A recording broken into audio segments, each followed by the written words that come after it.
વિદ્યાર્થી મિત્રો, હું વાંચા નિધિ મારી યુટ્યુબ ચેનલ નિધિ સ્ટડી પોઈન્ટમાં આપ સર્વે વિદ્યાર્થી મિત્રોનું ફરી એક વખત હાર્દિક સ્વાગત કરું છું. આજે આપણે જોવું છે ધોરણ 10 પ્રકરણ 1 વાસ્તવિક સંખ્યાઓમાં ઉદાહરણ નંબર 3, જેની આપણે ચર્ચા કરવી છે.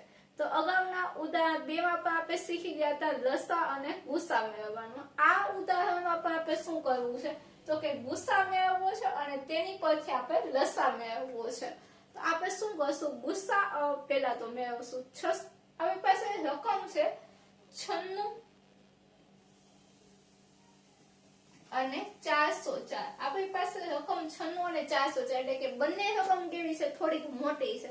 તો હવે આપણે અવિભાજ્ય અવયવીકરણથી જ આપણે મેળવવાનું છે. આપણને રકમમાં જ કીધું છે કે આપણે અવિભાજ્ય અવયવીકરણ વાપરવાનું છે, પણ સીધું તમને અવિભાજ્ય અવયવીકરણ આનું ન આવડે કે 96 ના અવિભાજ્ય અવયવ કેવા પડે. તો આપણે શું કરશું તો કે આપણે એ જ જે નાના હતા ને જે રીત અપનાવતા ને છઠ્ઠા ધોરણમાં, એ જ રીતનો ઉપયોગ કરી અને પેલા અવિભાજ્ય અવયવ મેળવવાના અને પછી એને ગુણાકાર સ્વરૂપે લખવાના. તો આપણે જોઈએ, પેલા તો આપણે 96 અને 404 ના અવિભાજ્ય અવયવીકરણ રફમાં તમારે પાછળના પેજે અથવા તો ગમે તે આપણે રફમાં મેળવેલા. હું અહીંયા લખું છું, મારે 96 ના અવિભાજ્ય અવયવ મેળવવા છે. તો હું 96 લખીશ અને આવી આપણે મેથડ વાપરતા, એ જ મેથડ આપણે વાપરવાની. 96 ભાગ્યા શું કરશું, આપણે 3 કરશું. 2 કરવાય તો પણ કરી શકીએ. અહીંયા 6 આપ્યો છે તો આપણે 2 વડે પણ ભાગ ચલાવી શકીએ. અને જો 9 અને 6, 9 ને 6 15 થાય એટલે 3 વડે પણ ભાગ ચાલે. તો હું અહીંયા 3 વડે ભાગ ચલાવું છું. 3 તેરી 9 અને 3 દુ 6. હવે આપણે 2 વડે ભાગ ચલાવીએ. 16 દુ 32, પાછા 2 વડે ભાગ ચલાવીએ એટલે 8 દુ 16, પાછા 2 વડે ભાગ ચલાવીએ એટલે 4 દુ 8, પાછા 2 વડે ભાગ ચલાવીએ 2 ગુણ્યા 2 અને પાછા એટલે કે 1. ચલો હવે પાસે આવી ગયું છે 96 નું અવિભાજ્ય અવયવીકરણ. હવે આપણે 96 ના અવિભાજ્ય અવયવ કયા એ આપણે અહીંયા શું કરશું, લખશું. 96 ના અવિભાજ્ય અવયવીકરણ છે એ આપણે આવી રીતે લખીએ. 96 માં આપણને શું મળે તો કે 3 છે તો કે 3 ની 1 ઘાત અને 2 છે તો 2 ની જો 1 2 3 4 અને 5. આપણે 2 ની કેટલી ઘાત લખશું, 5 ઘાત લખશું. 2 ની 5 ઘાત. આ આપણને શું મળ્યું, 96 નું અવિભાજ્ય અવયવીકરણ મળ્યું. એટલે કે આપણને એના અવિભાજ્ય અવયવ મળે. હવે આપણે શું કરવું છે તો કે 404 ના પણ અવિભાજ્ય, જો તમને સીધું ન આવડે તો આપણે આવી જ રીતે 404 ના પણ અવિભાજ્ય અવયવ મેળવી લેવાના. 404 ભાગ્યા 2 એટલે શું આવશે તો કે 202 આવશે અને 202 ભાગ્યા 2 કરો એટલે 101. હવે ક્યાંય ભાગ ચાલશે નહીં. તો આપણી પાસે આવી ગયું આશેનું 404 નું અવિભાજ્ય અવયવીકરણ. 404 એટલે શું થાય તો કે 2 ની 1 અને 2 ઘાત. 2 ની 2 ઘાત લખો અને એને ગુણ્યા શું કરશું તો કે 101 છે એ આપણે આમનામ લખી દેશું, કારણ કે એનું આપણી પાસે કઈ છે નહીં એટલે આપણે એને આમનામ લખશું. ચલો અહીંયા આપણને આટલું મળ્યું 404 નું અવિભાજ્ય અવયવીકરણ. હવે આપણે શું કરવાનું છે તો કે આપણે મેળવવો છે ગુસા. તો આપણે લખીએ ગુસા. અને તમને બધાને યાદ હશે કે ગુસા મેળવવા માટે આપણે શું કીધું હતું તો કે સામાન્ય ઘાત લેવાની એટલે કે કોમન ઘાત અને લઘુત્તમ ઘાત લેવાની. તો આપણે જોઈએ આ બંનેમાંથી પહેલા તો કોમન શું છે તો કે કોમન અને નાની ઘાત લેવાની છે. કોમન આપણને 2 દેખાય છે તો કે 2 લખો અને નાની ઘાત કઈ દેખાય છે તો કે 2 ની 2 ઘાત નાની છે તો આપણે લખીએ 2 ની 2 ઘાત. એટલે કે આપણે ગુસા 2 ની 2 ઘાત બરાબર 4. તો આપણે ગુસા શું આવ્યો 4 અહીંયા આવી ગયો છે. હવે આપણે ગુસા પરથી લસા મેળવવા છે. તો આપણે શું કરશું, ગુસા પરથી લસા મેળવવા માટે એક સૂત્ર છે જે આપણે યાદ રાખવું પડશે. ગુસા માંથી લસા મેળવવા માટેનું સૂત્ર છે ગુસા ગુણ્યા લસા. આ સૂત્ર પણ છે અને આ રીત છે એ તમને ખબર હોય છે. જો જ્યારે કોઈ 2 સંખ્યા હોય તો 2 સંખ્યાનો ગુણાકાર અને તેના લસા અને ગુસાનો ગુણાકાર બંને હંમેશા કેવા થાય, સરખા થાય.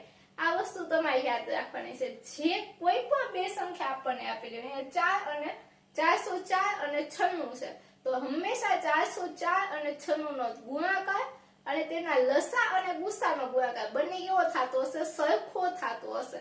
તો આપણે એ જ વસ્તુ અહીંયા લખીએ છીએ. ગુસા ગુણ્યા લસા, એક સંખ્યા ગુણ્યા બીજી સંખ્યા.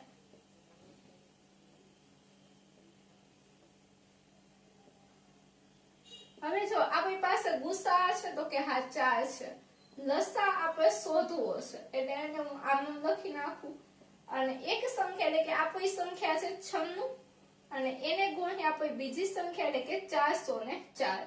હવે જો આપણે જેને પણ શોધવું હોય, લસા આપણે શોધવો છે, તો લસા અને હું સૂત્રનો કરતા બનાવું. લસા અને સૂત્રનો કરતા બનાવું એટલે અહીંયા શું છે? 96 ગુણ્યા 404 છે.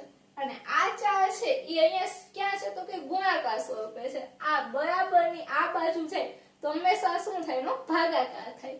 તો એ અહીંયા જશે ભાગાકારમાં.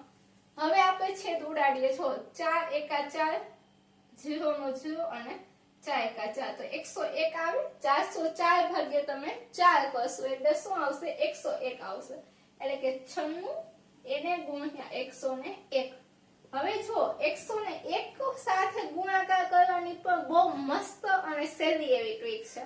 જ્યારે તમને એમ કે બે અંક હોય, અહીંયા એક સંખ્યામાં બે અંક હોય અને એનો 101 ભેગો ગુણાકાર કરવો હોય, ત્યારે હંમેશા જવાબ શું આવે? તો કે એ જ સંખ્યાને તમારે બે વખત લખી નાખવાની. એ જ તમારો જવાબ હોય. સમજાય છે એમાં શું કરવાનું? 101 ભેગો ગુણાકાર હોય બે સંખ્યાનો, તો જે સંખ્યા આપેલી હોય એને ડબલ વખત લખો, એ જ તમારો જવાબ બની જાય. બહુ મસ્ત અને શોર્ટ એવી ટ્રીક છે. આ પણ તમારે યાદ રાખી લેવાની, જેથી તમારે શું થાય?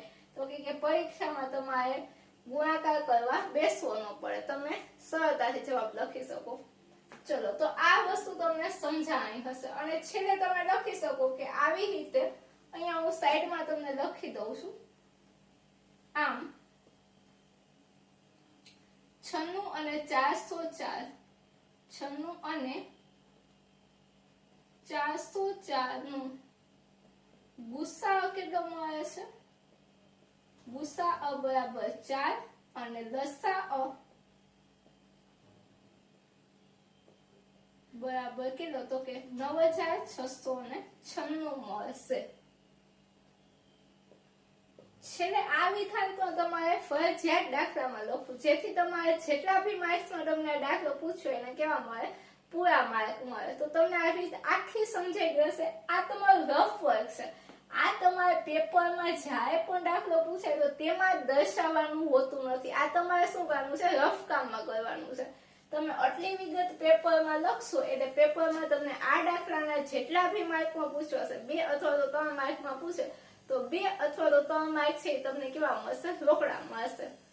ચલો, આજે આપણે ઉદાહરણ 3 લીધું. આવતા લેક્ચરમાં આપણે ઉદાહરણ 4 લેશું. અને આ વિડીયો તમને કેવો લાગ્યો તે જરૂરથી કમેન્ટમાં જણાવજો. જો તમને ગમ્યો હોય, આ રીત તમને ગમતી હોય, તો તમારા અન્ય મિત્રો સુધી વિડીયોને શેર કરો. ફરી મળીશું આવતા લેક્ચરમાં. ત્યાં સુધી થેન્ક યુ સો મચ.